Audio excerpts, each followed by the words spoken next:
प्रिय विद्यार्थियों, शुभ स्नेह आशीष। मैं BK सिंह, प्रिंसिपल नवजीवन इंटर कॉलेज पठरवा, जनपद कुशीनगर। आज हम कक्षा 12वीं के विद्यार्थियों के लिए गणित विषय के अंतर्गत सदिश बीजगणित पाठ में सदिशों का योग, एडिशंस ऑफ वेक्टर की चर्चा करेंगे। सदिशों का योग, वैसे तो आप संक्रियाओं में सदिशों का योग, घटाना और गुणन का अध्ययन करेंगे, लेकिन योग का सेंस आप पहले से जानते हैं, अर्थात additions of vector, addition of vector अर्थात सदिश का योग। किसी भी दो सदिश को जोड़ना हो तो उसके लिए हम साधारण गणितीय नियमों का उपयोग नहीं करते, क्योंकि इसमें वेक्टर को प्रदर्शित करने के लिए दिशा भी देना आवश्यक माना जाता है। इसलिए जब भी दो सदिशों का योग हमें करना हो तो पहले के अंत बिंदु अर्थात पहले सदिश के अंत बिंदु पर दूसरे सदिश का प्रारंभिक बिंदु रखने के पश्चात और उसकी दिशा के रूप में रखने पर जो दूसरे का अंत बिंदु है और पहले के प्रारंभिक बिंदु को मिलाने वाली रेखा आपके दोनों दिए जाने वाले सदिशों के योग को निरूपित करेगा। सपोज किया एक वेक्टर है A, या AB करिए, AB वेक्टर AB, और एक दूसरा वेक्टर है BC, यहीं से मैंने डिनोट कर दिया, ये चला BC। तो वेक्टर AB और वेक्टर BC, इन दोनों का के योग का परिमाण AC से निरूपित होगा तथा इसकी दिशा भी AC से निरूपित होगी।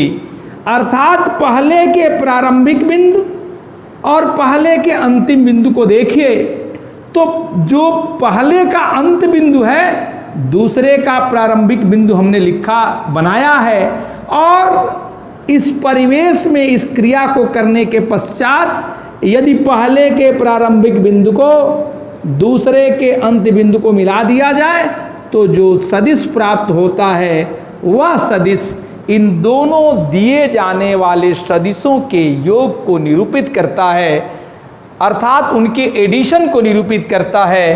अतः आप ये कह सकते हैं कि AB धन BC बराबर AC। अतः किसी भी दिए जाने वाले दो सदिशों में इस बात का हमें ध्यान रखना है कि दूसरे सदिश का प्रारंभिक बिंदु पहले के अंतिम बिंदु पर रखा जाए, और चूंकि वो सदिश है इसलिए उसकी दिशा का भी ध्यान रखा जाए, और रखने के पश्चात पहले के प्रारंभिक बिंदु से दूसरे सदिश के अंतिम बिंदु को मिलाने वाली रेखा दोनों सदिशों के योग से प्राप्त होने वाले सदिश को निरूपित करता है, जो उसके परिमाण और दिशा को निरूपित करता है। ऐसी स्थिति में हमने लिखा AB धन BC इक्वल टू AC। जैसा कि आप पूर्व की कक्षा में ऋणात्मक सदिश का अध्ययन आपने किया है, तो एक तरह से सदिशों के योग की जो प्रक्रिया है सदिशों के घटाना के रूप में भी कार्य करती है। वो कैसे? यदि मैंने इस BC को इस दिशा में लिखा है तो इसकी सीधे बढ़ने वाली दिशा यदि इस परिमाण में नीचे की ओर आ जाए, अर्थात ये सी हो जाए, तो वह क्या हो जाएगा, माइनस बी सी होगा। चूंकि ये माइनस बी सी कैसे हो रहा है कि चूंकि बी से सी की दिशा, बी आपका प्रारंभिक बिंदु और इस दिशा में चल रहा है, वो दिशा आपकी बदल रही है, तो ये माइनस बी सी होगा। और उस परिस्थिति में जो ए सी होगा वह आपके ए सी का मान A B minus B C को निरूपित करेगा। इन दोनों सदिशों को देखिए, दोनों में अंतर है। भले ही नाम जो हम कह रहे हैं वहाँ भी ए सी है, यहाँ भी ए सी है, लेकिन डिस्टेंस पर गौर करिए। ये जो पहले ए बी और बी सी का योगफल ए सी था, वहीं ए बी और माइनस बी सी का योग ही करते हैं। लेकिन यदि हम ए बी अब प्लस माइनस बी सी कर दें तो इस रूप में आप एक ऋणात्मक सदिश को एक सदिश के साथ जोड़ रहे हैं, तो यहाँ से AC प्राप्त हो रहा है, इसमें कोई दिक्कत नहीं है। लेकिन इसी मान को हम आसानी से AB माइनस BC के रूप में लिख सकते हैं, जो AC के द्वारा प्रदर्शित होगा।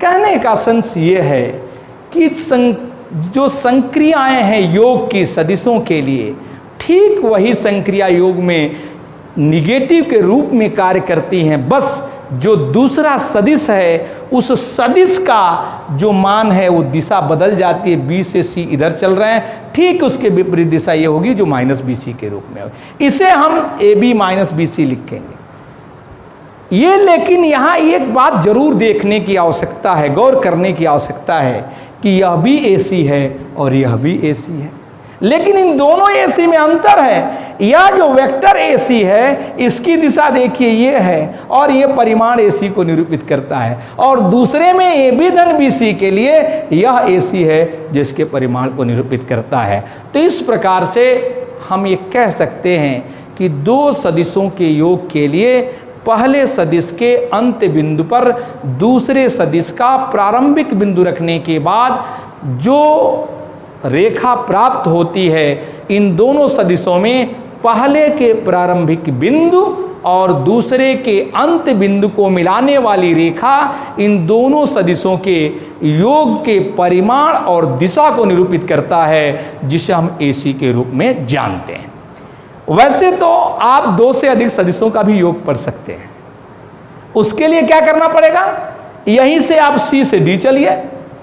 यदि यहाँ आप C से D चले, मान लीजिए 3 सदिश है, अर्थात इसका अंत बिंदु और तीसरे का यहाँ प्रारंभिक बिंदु रख दिया, ये D पहुँच गया, तो A से D को मिला दीजिए।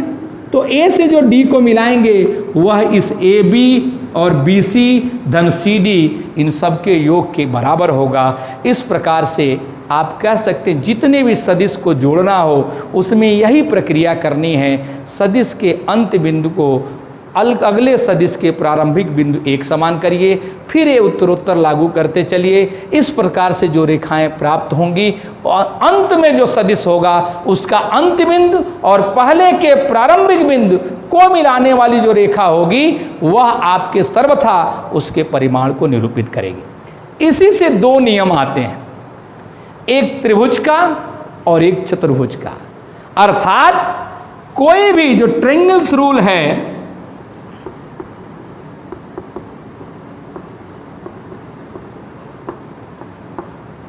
जिसे आप कहते हैं त्रिभुज का नियम, कि किसी त्रिभुज, कोई एक त्रिभुज आप ले लें, मैंने ले लिया P Q R, तो इस त्रिभुज से दो चीजें हम प्राप्त करते हैं।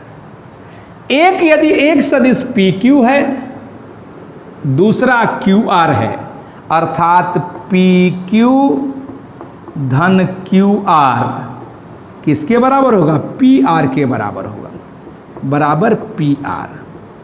लेकिन यदि तीन सदिश के योग की बात करें, अर्थात एक की दिशा PQ, दूसरे की दिशा QR और तीसरे की दिशा RP हो जाए, तो गौर करिए कहाँ पहुँच गया। तीसरे सदिश का जो अंत बिंदु है पहले के प्रारंभिक बिंदु पर पहुँच चुका है और योग के रूप में पहले के प्रारंभिक और तीसरे के अंत बिंदु को मिलाया जाएगा, दोनों एक ही बिंदु प्राप्त होगा, अर्थात वो शून्य सदिश को निरूपित करेगा। अर्थात इससे एक बात हम यहां से ये भी कह सकते हैं, पी क्यू धन क्यू आर धन आर पी इक्वल टू शून्य। अर्थात ये होगा वास्तव में पी से चलना प्रारंभ किए हैं, क्यू पहुंचे हैं, क्यू से चले हैं, आर पहुंचे हैं, आर से पुनः पी पहुंचे हैं, अर्थात इसका रिजल्टेंट पी होगा। और पी अर्थात एक ऐसा सदिश जिसका प्रारंभिक बिंदु और अंतिम बिंदु दोनों एक समान है। ऐसे परिस्थिति में ऐसे सदिश को आप शून्य सदिश कहते हैं, अर्थात इसका मान 0 के बराबर होगा। तो आप कह सकते हैं पी क्यू धन क्यू आर धन R P this equal to 0, यही त्रिभुज के नियम को प्रदर्शित करता है। अर्थात यदि 3 सदिशों को त्रिभुज की क्रमागत भुजाओं के रूप में प्रदर्शित किया जाए तो उनके योगफल का परिणामी 0 के बराबर होता है, अर्थात शून्य सदिश को प्रदर्शित करता है। और दूसरा रूल जिसे इस त्रिभुज नियम के नाम से जानते हैं उसे हम समांतर चतुर्भुज नियम के नाम से जानते हैं। थोड़ी उसकी भी बात करूं कि किसी दिए जाने वाले एडिशन में जो समांतर चतुर्भुज का नियम है वह क्या कैसे कार्य करता है। चूंकि सदिश के रूप में पूर्व की कक्षाओं में आपको बताया जा चुका है कि कोई भी ऐसा सदिश जो संरेख हो, अर्थात एक ही रेखा में हो या समांतर रेखा में हो, यदि दूरियां बराबर होंगी तो उनके परिमाण भी बराबर होंगे। और इसी रूप में जो समांतर चतुर्भुज का नियम है उस नियम को मैं जोड़ना चाहता हूं, समांतर चतुर्भुज का नियम। यह हम योग के लिए लागू करना चाहते हैं। योग के लिए कैसे लागू करेंगे? समांतर चतुर्भुज किसे कहते हैं? वह चतुर्भुज जिसकी सम्मुख भुजाएं समांतर हो, पैरेलल हो। वैसे सामान्य लोग परिभाषाओं में ये दे देते हैं कि वह चतुर्भुज जिसकी आमने सामने की भुजाएं बराबर हों, वह गलत परिभाषा है। वह परिभाषा नहीं है, वह उसका प्रगुण है। अर्थात समांतर चतुर्भुज को परिभाषित करने के लिए सिर्फ हमें ये कहना है कि वह चतुर्भुज जिसकी सम्मुख भुजाएं समांतर हों उन्हें आप समांतर चतुर्भुज कहते हैं। तो यदि सदिश इस समांतर चतुर्भुज के रूप में है तो आप क्या करेंगे, थोड़ा गौर करिए। यहाँ से एक सदिश मैंने ए बी, यहाँ से मैंने लिया सी और यहाँ से ठीक ऐसे ही ले लिया डी।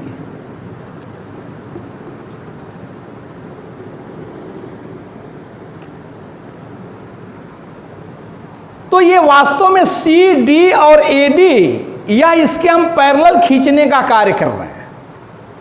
लेकिन यदि 2 भुजाएं हैं ए बी और सी डी तो इनके जो परिणाम होंगे, यदि ये मैं वेक्टर ए मानता हूं और इसे वेक्टर में बी मानता हूं, तो इससे यदि इसको छोड़ दिया जाए तो एक त्रिभुज बनेगा।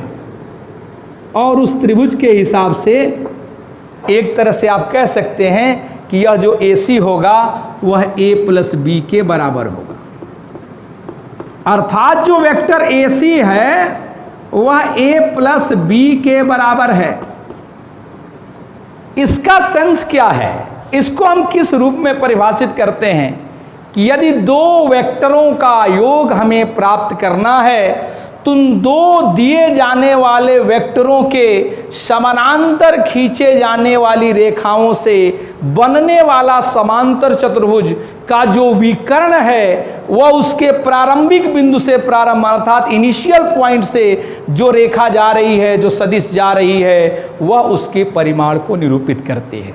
अर्थात 2 दिए जाने वाले सदिशों के योग के लिए यदि दोनों सदिशों के समांतर कोई रेखा खींचने के बाद समांतर चतुर्भुज बना दिया जाए तो ऐसी परिस्थिति में उन दोनों सदिशों का योग उस दिए जाने वाले समांतर चतुर्भुज के विकर्ण से निरूपित किया जाता है, लेकिन वह विकर्ण उन दोनों सदिशों के जो प्रारंभिक बिंदु है वहां से स्टार्ट होना चाहिए। मुझे लग रहा है कि ये जो योग आप देख रहे हैं ये त्रिभुज के रूप से कार्य कर रहे हैं। एक दूसरा बिंदु मैं थोड़ा सा बात कर लूँ यहाँ, यदि AD की बात करूँ या यदि B के बराबर हो तो यह समांतर इसके A के भी बराबर होगा। तो ये समांतर A से A और ये B से B हुआ। इसका मतलब क्या है, एक ही बिंदु से जाने वाले दो सदिशों का परिणामी उन दोनों सदिशों के से बनने वाले समांतर चतुर्भुज के विकर्ण से निरूपित होता है। अर्थात जो पहले मैंने चर्चा किया वह त्रिभुज से जोड़कर किया, लेकिन जो अब चर्चा हो रही है वह दोनों के अलग अलग केवल रेखाओं से हो रही है। अर्थात उसका सेंस मैं ये कहना चाहता हूं, एक सदिश ये है और एक सदिश यहीं से स्टार्ट होने वाला B है, और इन दोनों का परिणामी मुझे ज्ञात करना है, इन दोनों का रिजल्टेंट्स मुझे ज्ञात करना है। तो ऐसी परिस्थिति में वेक्टर A और वेक्टर B जहां से प्रारंभ हुए हैं उन दोनों के समांतर अर्थात B के समांतर यहाँ एक रेखा आपने खींच दिया और A के समांतर यहाँ से आपने रेखा एक खींच दिया, तो जो ये रेखा समांतर चतुर्भुज का निर्मित हुई एक समांतर चतुर्भुज, उसका जो रिजल्टेंट होगा उस दिए जाने वाले दोनों वेक्टरों के इनिशियल बिंदु अर्थात प्रारंभिक बिंदु से जाने वाले विकर्ण के द्वारा निरूपित होगा। अर्थात यह जो मान होगा वह A प्लस B के बराबर होगा। कैसे होगा? यदि ये वेक्टर B है तो यह वेक्टर B के बराबर होगा, यदि ये वेक्टर A है तो यह वेक्टर A के बराबर होगा। इस रूप में हम समांतर चतुर्भुज के इस नियम का पालन करते हैं। थोड़ी सी चर्चा मैं ये कर दूं कि किसी भी दिए जाने वाले सदिशों के योग किन किन नियमों का पालन करते हैं। दो नियमों की चर्चा करूंगा। एक जो सदिशों के योग का जिसे हम प्रगुण कहते हैं, properties of additions of vector, अर्थात सदिशों के योग का प्रगुण क्या है। सदिशों के चाहे सदिश के योग का प्रगुण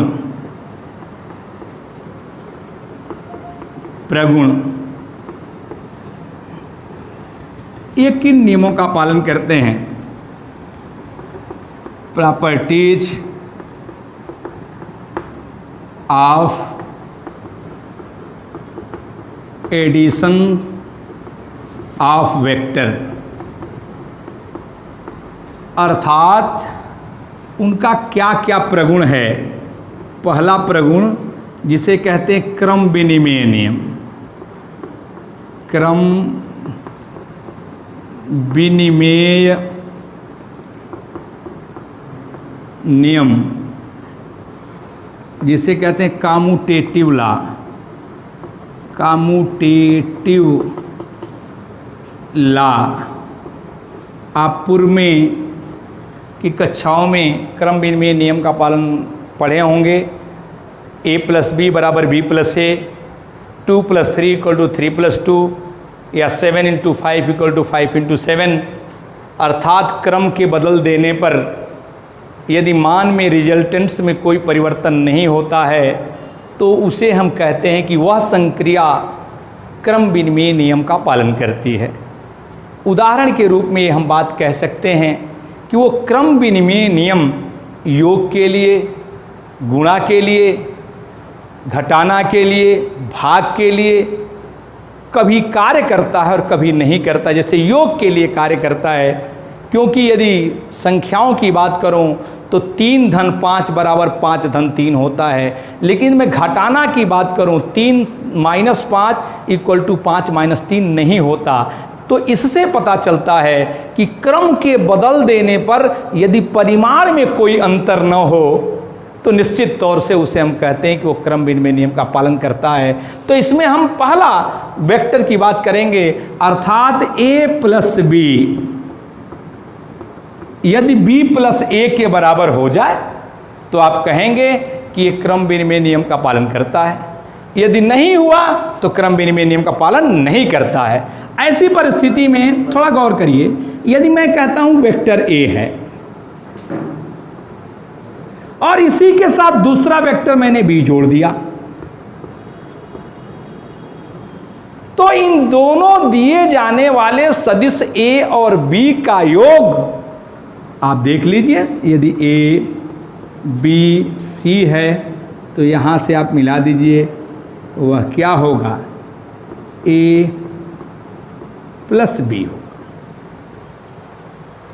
और यदि इस दिए जाने वाले मान से हम b प्लस a ज्ञात करें, आप इस BC के समांतर, अभी जो समांतर चतुर्भुज का नियम बताया था उसके हिसाब से इसको खींचिए, B है।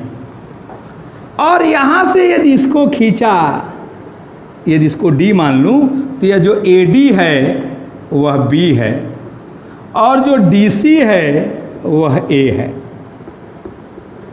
अब गौर करिए, यदि AD धन DC, अर्थात हम करें AD धन DC, यह मान क्या हो जाएगा, यह भी AC के बराबर होगा।